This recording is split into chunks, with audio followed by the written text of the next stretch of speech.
Cordial saludo, mi nombre es Arnoldo Arana y quiero continuar con la temática cambio y renovación de nuestros paradigmas.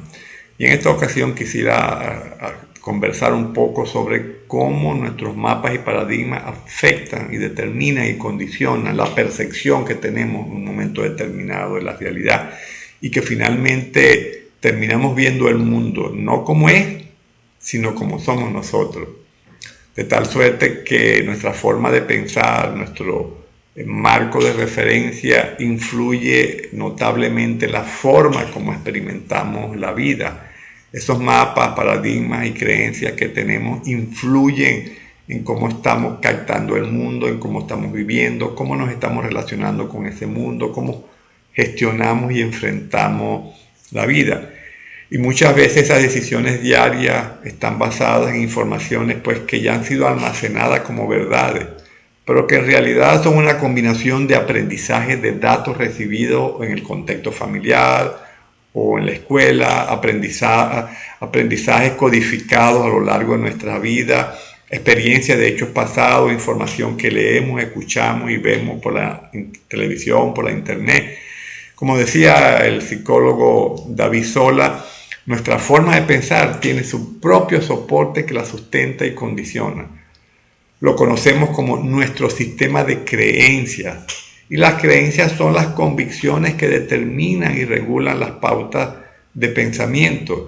Yo diría que son ideas que tenemos sobre nosotros mismos, nuestra vida y nuestro mundo, sobre el pasado, sobre el futuro, sobre lo tangible, sobre lo intangible.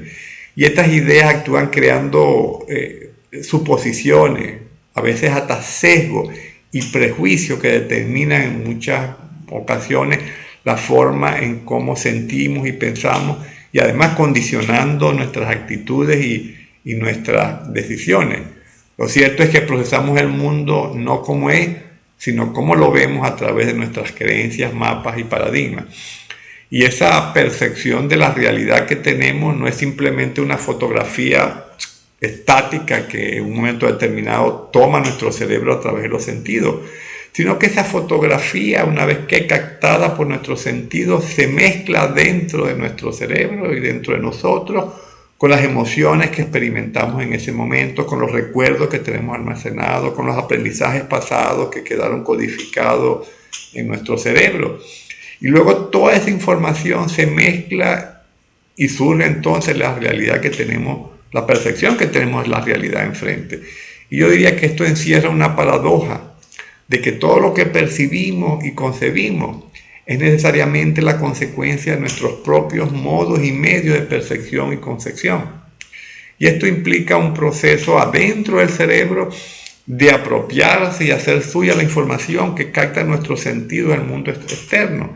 Y en este proceso nuestro cerebro le va añadiendo cosas en el recorrido que hace por todo lo que representa nuestro cerebro, la memoria, los datos almacenados, aprendizaje y experiencia.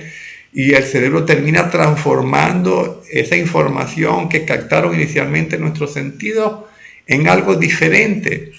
Este proceso pues, de filtrado y lectura de la información externa es muy influenciado por las emociones que nos acompañan en ese momento, por el estado inclusive de nuestro cuerpo en ese momento, y me refiero al estado hormonal, la salud.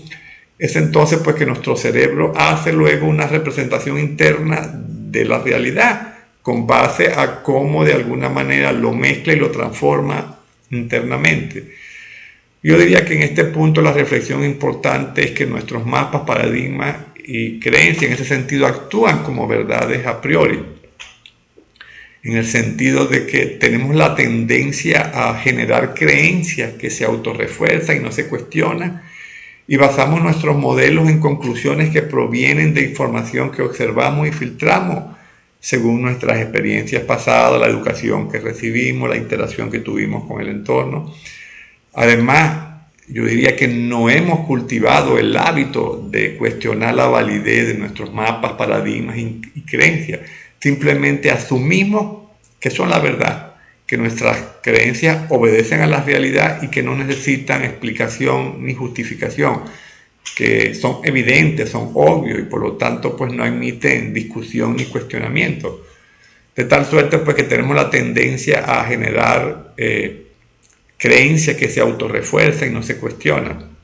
Como lo expresaba Adam Smith, estando en medio del paradigma es difícil imaginar otro paradigma. Y al respecto también decía el científico Albert Einstein, es más difícil desintegrar un átomo que un prejuicio. Necesitamos entonces ser conscientes de que en nuestros mapas y paradigmas hay mucho de prejuicio, verdades dogmáticas, sesgo, distorsiones de pensamiento, aprendizaje relacionado con nuestra historia de vida, lo que muchas veces nos impide ver adecuadamente la realidad y poder terminar formándonos una percepción de la realidad que no se ajusta. Y yo diría que aquí las palabras claves a gestionar la realidad son tener humildad, tener prudencia, tener apertura a otras opiniones y tener tolerancia con lo que otras personas piensan. Hasta el próximo encuentro.